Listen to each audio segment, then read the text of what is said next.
Boker Tov, nous sommes le 22 février 2018, le 7 Adar 5778. Le 7 Adar, c'est une date importante dans le calendrier hébraïque puisque c'est la date de la naissance et de la mort de Moshe Rabbeinu.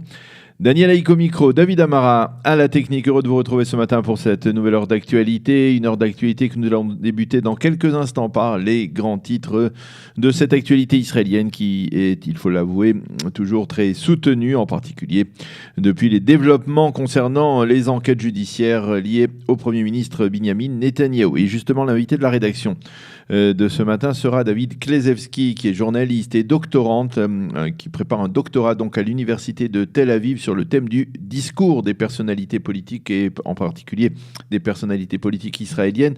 Nous l'avons sollicité après le discours prononcé hier soir par Binyamin Netanyahou devant les représentants de la conférence des présidents juifs américains. Il s'agit des représentants du judaïsme américain qui étaient réunis à Jérusalem. Nous essaierons d'analyser ce discours et cela bien entendu dans le contexte extrêmement tendu dans lequel il a été prononcé. Vers 8h25, Eliana Gurfinkel nous présentera sa chronique Un jour, notre histoire. Vers 8h35, j'aurai le plaisir de vous présenter la revue de la presse et des médias israéliens. Et vers 8h45, eh bien, nous serons en ligne avec Ali Waked, le directeur de la chaîne arabe de I24 News, qui lui aussi commentera un discours, mais il s'agira de celui du raïs palestinien Mahmoud Abbas avant-hier devant le Conseil de sécurité de l'ONU. Donc une matinée, une heure d'actualité consacrée, en tout cas avec nos invités, au discours et du Premier ministre israélien Binyamin Netanyahou et du chef de l'autorité palestinienne Mahmoud Abbas. Mais tout d'abord, comme promis, les grands titres de l'actualité de ce début de matinée. Shlomo Filbert, le témoin à charge dans le dossier 4000 contre Binyamin Netanyahou, a commencé hier à fournir aux enquêteurs de la police des éléments importants sur le comportement du Premier ministre, mais aussi sur celui de son épouse Sarah Netanyahou. Et très rapidement, on peut le dire, ces révélations ont filtré et ont été rendues publiques par les médias israéliens, en particulier par la seconde chaîne de télévision qui est décidément bien informée. Shlomo Filbert a admis dans son témoignage aux enquêteurs de la police qu'il avait admiré M. Netanyahou, mais lorsqu'il s'est retrouvé au poste de directeur général du ministère des télécommunications au cours des 2 dernières années, bien, le Premier ministre s'est servi de lui comme un pion et l'a manipulé.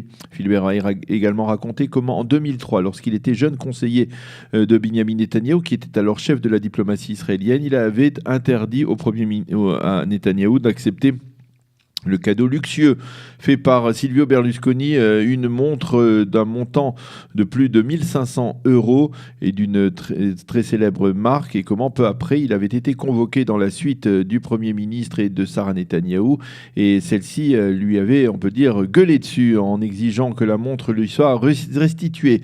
Je n'ai pas cédé et 2 semaines plus tard, eh bien, j'étais limogé, a déclaré Shlomo Filbert, qui risque bel et bien de devenir, on va dire, le personnage central dans les affaires de corruption liées au Premier ministre Binyamin Netanyahou.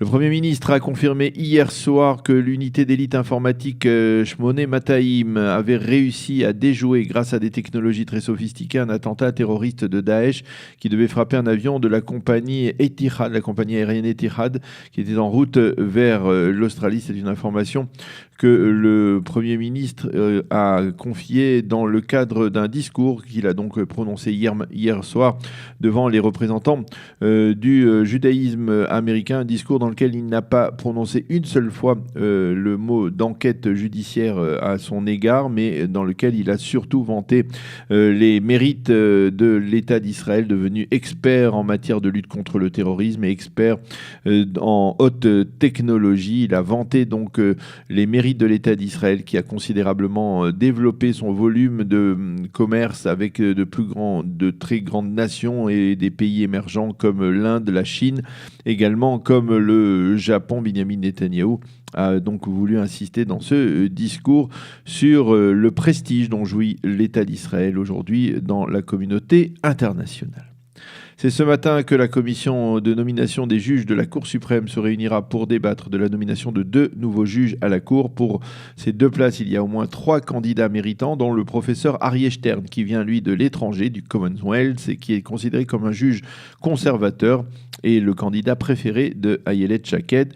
On dit que si ce candidat ne devait pas être désigné, Ayelet Shaked ferait torpiller la nomination d'autres candidats à la Cour suprême. Et puis on l'a appris hier, la ligne de chemin de fer qui doit relier Jérusalem à Tel Aviv en une demi-heure, qui devait ouvrir avant Pessah, quelques jours avant Pessah, n'ouvrira pas à cette date précise. Le ministère des Transports a en effet décidé de reporter cette inauguration de la ligne de quelques 6 mois afin d'obtenir les autorisations nécessaires et peut-être aussi parce que la ligne n'est pas encore tout à fait au point. Apparemment, le calendrier imposé par le ministre israélien des Transports, Israël Katz, était peut-être trop ambitieux et c'est la raison pour laquelle donc cette ligne ferroviaire ne devrait pas ouvrir avant l'été prochain. La météo pour terminer, le temps sera partiellement nuageux avec des pluies éparses sur l'ensemble du territoire israélien. Il fera aujourd'hui 16 degrés à Jérusalem, 20 à Tel Aviv et 22 degrés à Eilat. Voilà donc pour ce premier journal. Nous allons marquer une première pause et on se retrouve avec notre invité, le premier invité de la rédaction ce matin, David Klezewski, pour commenter le discours de Binyamin Netanyahou hier devant les représentants du judaïsme américain.